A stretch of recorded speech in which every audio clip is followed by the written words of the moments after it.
Les sports, fin de saison pour la Ligue 1 de football hier soir avec un multiplex qui a tenu toutes ses promesses en matière d'émotions fortes. Brest et Monaco qualifiés pour la Ligue des Champions la saison prochaine, Clermont et Lorient relégués en Ligue 2 et le PSG sacré champion pour la 12e fois de son histoire. Les Parisiens qui joueront d'ailleurs la finale de la Coupe de France contre Lyon ce samedi 25 mai à Lille. Prochain grand rendez-vous de football pour la France, l'Euro, premier match des Bleus le 17 juin contre l'Autriche.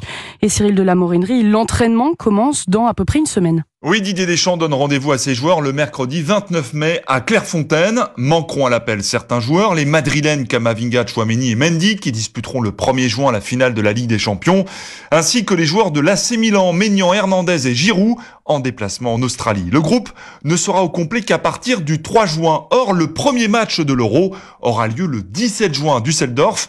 La préparation sera courte, beaucoup plus courte par exemple qu'il y a 10 ans pour la Coupe du Monde, se désole Didier Deschamps. Ça réduit, hein. Je me rappelle le bon vieux temps.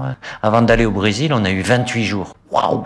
Et là, il y a 14 jours. Toutes les équipes nationales sont confrontées à cette situation-là. C'est pas un problème, mais quand je vous dis adapter, on s'adapte à toute situation. 2 matchs amicaux sont prévus le 5 juin à Metz face au Luxembourg et le 9 juin à Bordeaux face au Canada.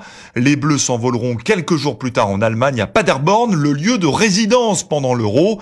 3 matchs du premier tour sont prévus face à l'Autriche, les Pays-Bas et la Pologne. Cyril de la Morinerie pour Europe 1. Merci beaucoup Nina Pavant, c'était votre journal.